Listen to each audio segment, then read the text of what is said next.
Masalah penggunaan fasilitas umum kita lihat kepada peraturan pemerintah kita. Pemerintah bolehkan atau tidak? Pemerintah bolehkan, selesai. Kita wajib patuh, gitu ya. Kalau mereka melanggar peraturan pemerintah, kita punya hak untuk mengingatkan. Misal terlalu besar mengambil space, tapi saya sih belum pernah temukan ya. Selama saya lewat di seluruh hampir kota-kota yang kita datangi di Indonesia itu, paling kotaknya di tengah-tengah jalan, gitu kan? Itu aja, mereka juga tahu tidak akan menghalangi orang-orang. Cuma itu memudahkan orang yang tidak sempat turun ke masjid, nyumbang, mereka nyumbang dari mobil atau dari motor, kan itu tujuannya. Jadi saya tidak tahu kalau memang ada yang sampai mengambil setengah jalan. Setengah jalan itu luar biasa besarnya gitu kan. Yang tidak dibutuhkan. Tapi kalau yang dimaksud mungkin oleh saudara Andi adalah di tengah-tengah, itu sudah umum. Saya bilang tadi kembali kepada peraturan pemerintah. Kalau pemerintah bolehkan, biarkan saja. Tidak usah untuk apa kita jengkel, kan gitu. Sama juga sisi yang lain jawaban kita adalah jadi ragu apakah itu ya untuk masjid atau bukan. Untuk apa ragu? Innamal a'malu binniyat. Semua sesuai dengan niatnya. Niat kita menyumbang buat masjid akan dikasih oleh Allah Subhanahu wa taala. Orang yang mengumpulkan donasi itu bohong atau benar itu nggak penting buat kita. Karena semua dibalas sesuai dengan niatnya. Kita niat buat masjid, Allah kasih buat masjid. Dia niat menipu, dia akan rugi sendiri. Kan gitu. Apalagi titik masjidnya ada jelas gitu kan. Ditulis namanya misalnya dan itu kotak amal. Untuk apa kita ragu? Ya ini was-was syaitan ya. Untuk membuat kita akhirnya tidak mau menyumbang. Mirip kalau kita lihat ada fakir miskin minta. Syaitan pasti bisikin. Ah itu pura-pura gak ya? Anak pinjaman gak ya? Dia masih sehat bisa kerja. Untuk apa negosiasi sama syaitan nih? Untuk apa?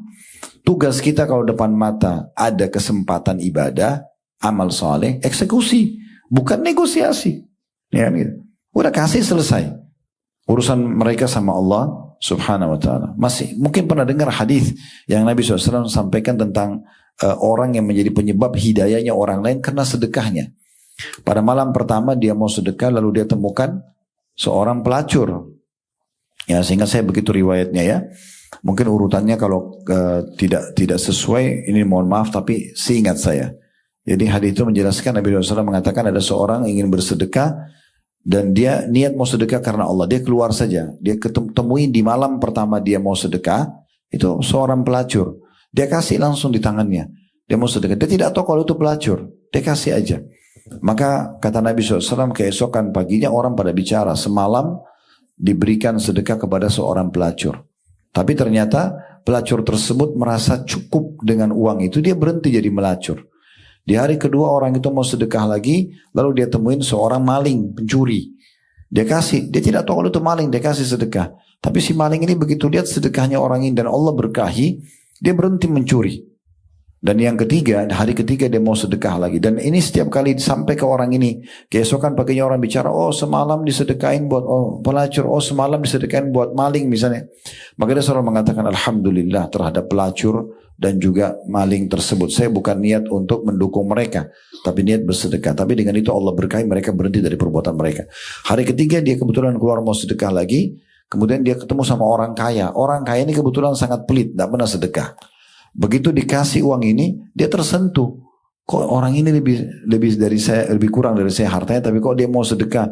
Semenjak itu orang kaya yang dapat hidayah dan mau bersedekah. Contohnya gitu ya. Jadi tugas kita adalah menjalankan saja perintah agama Allah Subhanahu wa taala dan tidak usah khawatir orang itu jujur atau tidak.